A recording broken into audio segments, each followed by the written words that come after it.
Hello, everyone. Welcome to our presentation. In this presentation, we will talk about the universal design for learning and how to apply it in our inclusive classroom. First, we will introduce our classroom context and identify our students' needs, and then an introduction to UDL and a summary of its core principles will be represented. We will also provide examples of multiple meanings of engagement, representation, actions, and expressions in our classroom.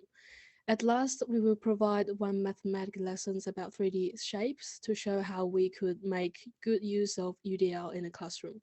So now let's introduce the classroom context. We have 25 students in year 3 and 4 classes with students have diverse learning needs. Most of our students are at average academic level, one students with ADHD, one students with ASD, and we also have several gifted students. So for students at average level, we want them to be able to achieve learning goals. So they need explicit teaching and learning goals and expectations from their teachers. They also need to be able to participate in activities under a positive, inclusive, and safe learning environment. So they also need to develop general capabilities on different types of skills, including social skills during their learning. And for students with ADHD, we found the students has typical symptoms of ADHD. So the students struggle with concentration and easily to get distracted, often finds it hard to focus on learning and sometimes resist engaging in tasks that require sustained mental energy. So we believe that the students' learning needs is the improvement of focus and reducing various factors. So during the process of teaching, we focus on students' attentions on learning content through repeated language intervention, encourage the students to answer questions repeatedly, and encourage the students' positive behavior to get timely positive psychological feedback so that students can actively participate in the classroom. And from an emotional perspective, the students have low resilience and confidence, easily getting angry or nervous. So this shows how these students need emotional support during the class as well, which we will introduce in UDL as well. And for students with ASD, as there are many types of symptoms for people who have ASD, we selected one of them to demonstrate the need of the students as an example design to design and targeted inclusive teaching strategy based on the principle of UDL. So the students with ASD has low comprehension progress from the perspective of both academic and non-academic activities. So the individual learning needs, including aspects like word comprehension, and the students need more explicit and simple language from the teacher. So our goal for this student is to achieve effective communication to reduce the stress when processing the consumption of verbal input beyond the processing range, and better focus on understanding the core concept of academic tasks without being overwhelmed by emotions. So in terms of guiding students' expression, we seek a strategy that could arrange appropriate interaction and interactive opportunities for them so as to let them enhance the performance of children with autism. And for students who are gifted, they're usually identified by professional qualified people who require educational programs and services different from those normally provided by regular courses and are likely to demonstrate achievement or potential in any area. So advanced teaching strategies and materials is what we need to provide it to them to match their cognitive, physical, emotional, and social needs. So more chances to improve their creativities or critical thinking with the goal of visibly meeting for their learning needs and improving their academic skills as well. And so this is the general structure of explanations of students' needs. So next, let's welcome Ziyue to give an introduction to universal design for learning and summary of these core principles. Thank you. So based on our classroom context, we want to create an inclusive classroom environment for all students. So Hitchcock and colleagues used to argue that most curriculum just serve a core group of learners, exclusive of students with disabilities and diverse learning needs. So if we simply reduce curriculum complexity or just make easier objectives for certain children, they cannot receive ideal learning outcomes. Similarly, if gifted students are basically given choices to keep them busy, they will continue to repeat previous learned content. So as classroom teachers, we face the issue of creating and structuring activities that cater the varied range of abilities within a given class. Then we met UDL, the Universal Design for Learning. Stanfield and Mason used to describe UDL as a process that enables and empowers a diverse population by improving human performance, health and wellness, and social participation. And it is a leading choice when we strive to make everything we create and develop as accessible to everyone as possible. The Australian Curriculum Assessment and Reporting Authority also recommends all classroom teachers in Australia to use UDL as a means of personalizing learning for students with diversity learning needs. And this inclusive pedagogical framework is used to break down barriers for learning for all students. We could develop and implement flexible approaches to teaching and learning that address students' diversity in the classroom when applying UDL. So there are three principles of UDL: the providing multiple ways of representation, the what of learning, engagement, the why of learning, and action and expression, the how of learning. When providing multiple means of representation, teachers should design instructional materials that make content accessible to the greatest number of learners and use multiple examples which can allow us to highlight the critical features of a concept and differentiate that concept from before. The challenge in this part is to embrace pedagogical strategies for all learners, at the same time maintaining the integrity of the lesson and learning objectives. In our classroom, we can deliver content that depends on multi-sense like sight, hearing, movement, and touch, by illustrating through multiple media or resources. And we should activate background knowledge and highlight previously learned skills that can be used to solve unfamiliar problems in the following lesson.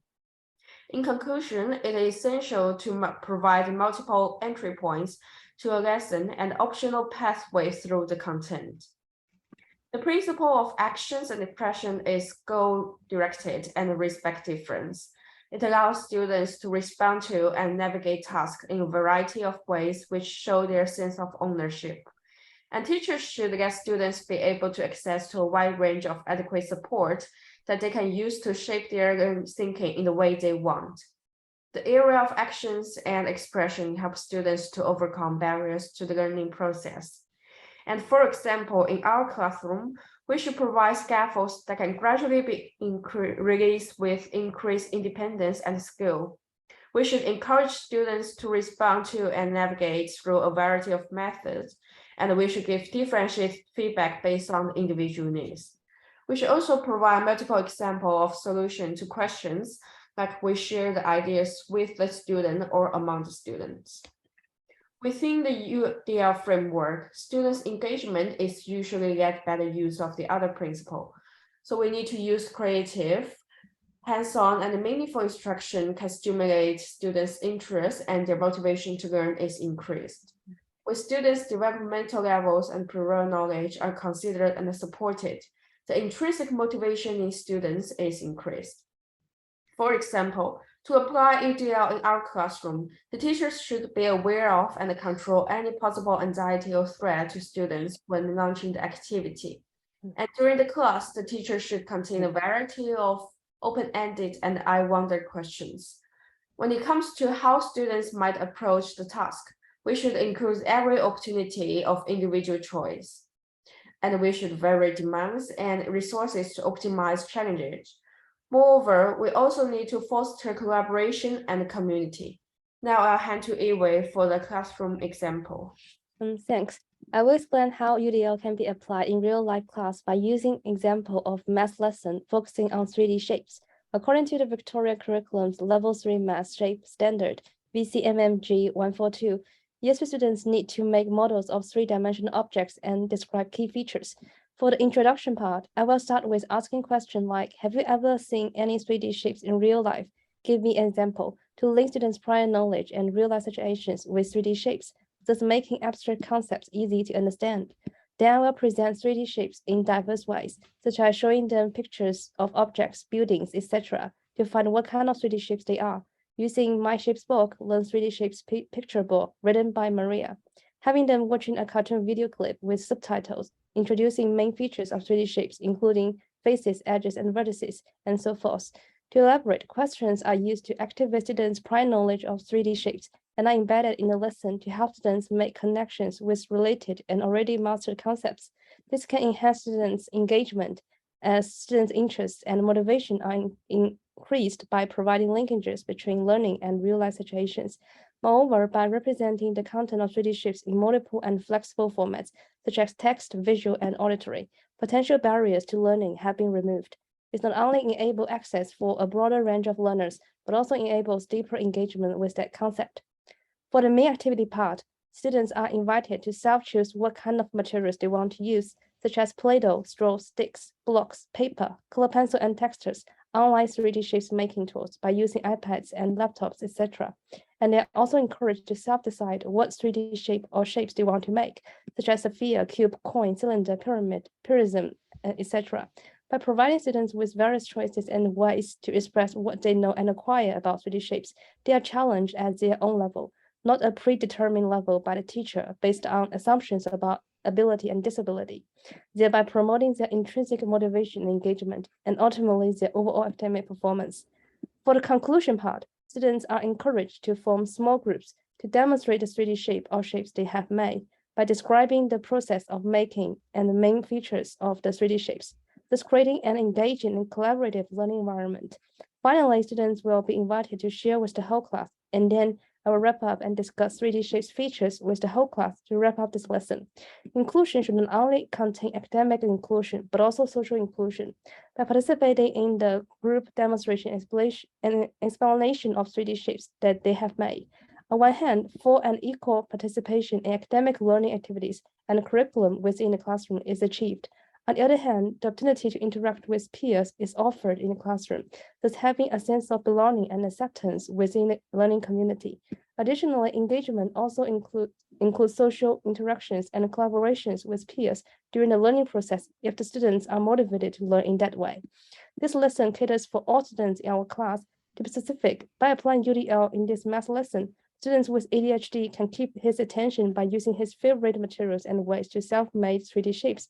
The student with ASD can quietly make their own 3D shapes, but also is provided with opportunity and is encouraged to socially engage in demonstrating and expressing what he had made.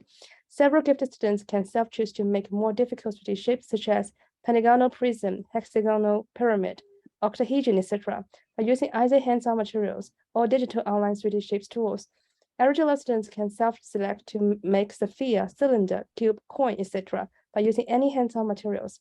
In short, UDL overcomes the barriers in classroom by providing flexibility in presenting information, increasing students' expression of their learning, and enhancing engagement with learning activities. Hence, UDL is perceived as an appropriate framework for designing inclusive lesson plans to meet the educational needs of students with disabilities and diverse learning needs. Next slide shows the references we have used in this presentation, and that's all of our group presentation about universal design for learning. And thanks for listening and watching.